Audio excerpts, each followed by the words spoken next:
How scared are you by the images that you're seeing on the India Today screen, Dr. Thronging? Of course, the images are very disturbing, Rahul. The basic thing is that we've always said, when the question is asked, when will the third wave come and how bad is it going to be? The timing normally between the first and second wave was 32 weeks. Now, do we have 32 weeks? It depends on so many factors, but most importantly, three factors being: one, public behavior, which you are seeing now is very disturbing, because actually the second wave is not over. It's just that relatively it's come down from 4 lakhs to 43,000. So it's still very much around.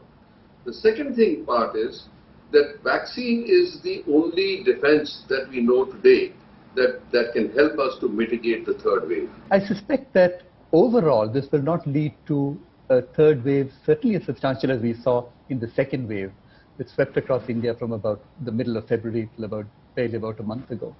I would be concerned about states like Kerala, which really never, if you look at it, it's Kerala, Manipur, Tripura, Arunachal Pradesh, Mizoram, Sikkim, which are still showing test positivities in excess of 10%.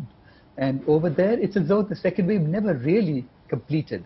I would be most concerned about new variants, because I think with the existing variants, given that so many people have been infected already, and the fact that many people have already been vaccinated, let's say 38% of our population have at least one jab, I would be less, I really don't think that the third wave will build up to that level or build up that fast. We actually did make a projection about the third wave. So broadly, what our projections say is that if there is no new, more infectious variant than the Delta one, then third wave, whenever it comes, will probably be just a ripple, about half the size as the first wave. On the other hand, if a more infectious variant, and we assume that a 25% more infectious variant than Delta, if it arrives in August, then the third wave would be somewhat more significant. It will be somewhat higher than the first. If the immunity developed by the natural or the following natural infection or following vaccination, if the new variant is able to escape that, that is going to be a matter of concern in terms of a third wave coming or appearing very quickly. Has something gone wrong? Why is the Kerala active cases not coming down at the moment? The most important aspect is that the population density of Kerala. There is no urban village divide here. It's a big township. The mobility of the people traveling across the border and inside the state is huge. Actually, it's very, very high. So that is the basic reason why it's not coming down all of a sudden. The plateau of 10 plus test positivity is still there for the last week or so. The areas which did not have higher circulation going on in the earlier wave are definitely prone for newer areas of circulation. So that's basic number one. Number two, we should acknowledge that there is ongoing continuous circulation in the state of Kerala. We can't deny that. And most people might prefer to stay at home rather than go to the hospital for isolation. So because the public health infrastructure can identify those who require kind of oxygenation support when required, and they might continue to spread more within the family rather than outside the family. So that's why the circulation gets established when the isolation is unable to break the transmission. Kerala during the first wave and during the second wave also, the excess death data is there now. Kerala's excess death data by a lot of unofficial figures suggest that Kerala will have a mortality of around 35 to 40,000 cases. That's what you were mentioning earlier. Kerala has officially declared around 15,000. The real toll will be 2 to 3 times.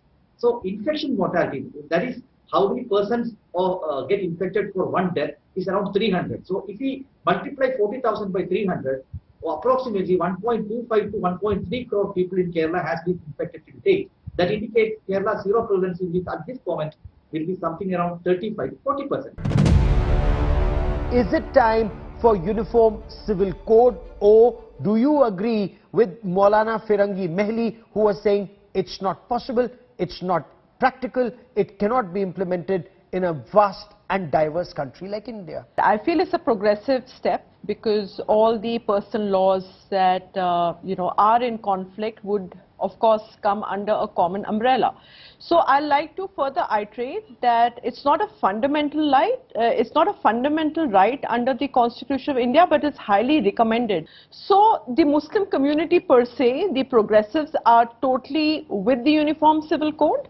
I like to add one thing. I want to ask, is the majority community okay with tweaking their personal personal laws? Indian laws do follow a uniform civil code in most civil matters such as Indian Contract Act, Civil Procedure Code, Sale of Goods Act, Transfer of Property, Partnership, Evidence, etc., etc. Sure. Now it comes to the marriage, divorce, adoption, inheritance and succession.